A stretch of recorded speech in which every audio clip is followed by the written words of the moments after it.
Good morning. नमस्ते विद्यार्थी मित्रों। આપણે વિષય હિન્દીમાં આજે આપણે ચેપ્ટર 7 બધે કહાની શીખવાના છે, જેનો પ્રકાર છે કહાની નિર્માણ। એટલે આ પાઠમાં બધી કહાનીઓ જ છે। मनुष्य कहानी प्रिय है। कहानी बनाना दिलचस्प और चुनौतीपूर्ण कार्य है। छात्र में कहानी निर्माण के प्रति रुचि उत्पन्न हो, इसलिए यहाँ विविध पूर्ण अभ्यास दिए गए हैं। कहानी विकास और विस्तार की प्रवृत्तियाँ कहानी लेखन की ओर नई दिशा देगी। આપણે कहानी બધાને વાંચવાની અને સાંભળવાની ખૂબ જ ગમે છે, બરાબર ને? કહાની આપણે વાંચવાની અને સાંભળવાની ખૂબ જ ગમે છે, પરંતુ કહાનીને લખવી તે પણ ખૂબ જ મહત્ત્વ છે અને વિસ્તારથી બતાવવી એ પણ જરૂરી છે। તો આ પાઠનો હેતુ એ જ છે કે કેટલીક કહાનીઓ તમને અધૂરી આપી છે, તેને તમારે પૂરી કરવાની છે, બરાબર? એ તમારી માટે શું છે? ચુનૌતી છે કે તમે કહાનીને પૂરી કરો છો કે નહીં। તો આ પાઠમાં આપણે બધી કહાની જ જોવાની છે। ચલો, પહેલી કહાની આપી છે તે આપણે પૂર્ણ કરીશું। कौवा और मुर्गी। कहानी पढ़ते जाए और उसमें छूटे हुए शब्दों को खाली स्थान पे भरते जाए। बाजूમાં ચિત્ર પણ આપ્યું છે, તમે ચિત્ર પણ જોઈ લેજો અને એના પરથી પણ લખી શકાય આપણે। कौवा और मुर्गी दोनों एक घर में खाली जगह थे, एक घर में रहते थे। અહીં આવશે रहते थे। कौवा दाना लाता था, मुर्गी दाना लाती थी। ऐसा करते करते घर में बहुत दाना जमा हो गया। एक दिन कौवे ने कहा, मैं चावल लेने जाता हूँ, तू घर का दरवाज़ा बंद रखना, नहीं तो कोई दाने ले जाएगा। समझाયું? પહેલો પેરેગ્રાફ જ્યાં જ્યાં જગ્યા ખાલી છે ત્યાં ત્યાં શબ્દ મૂકતા જવાના છે। ફરીથી બોલું છું, બાકી હોય તો લખી નાખવું।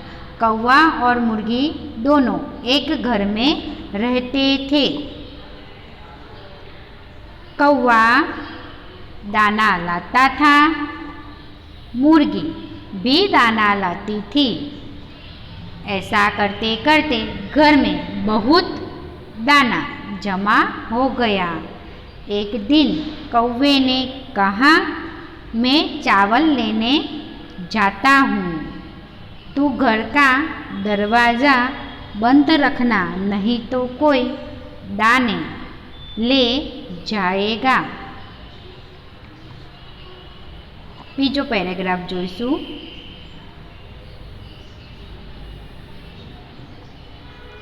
थोड़ी देर बाद एक घोड़ा आया।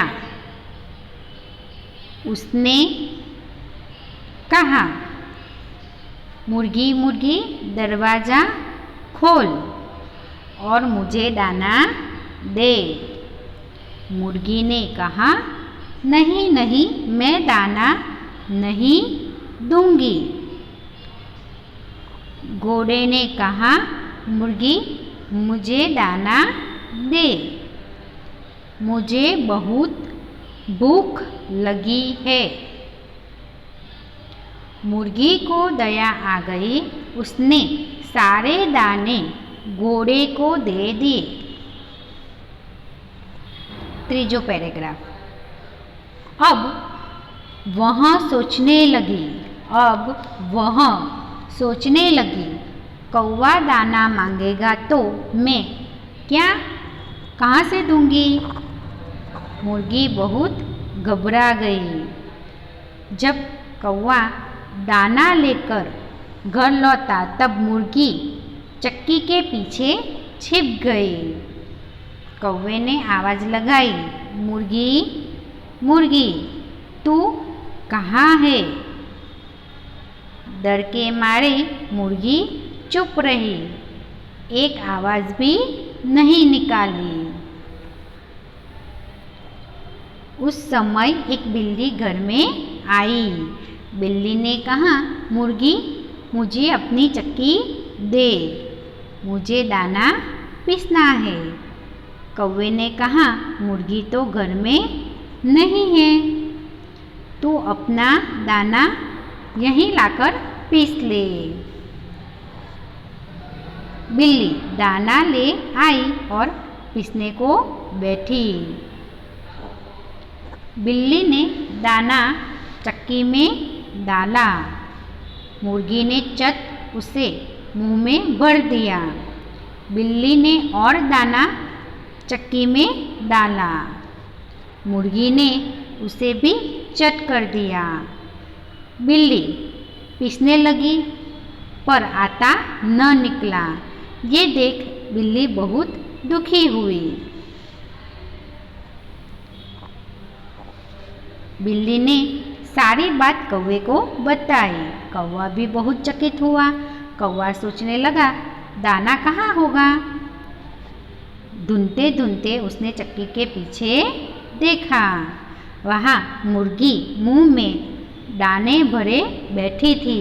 उसका मुंह दाने से एकदम फूल गया था।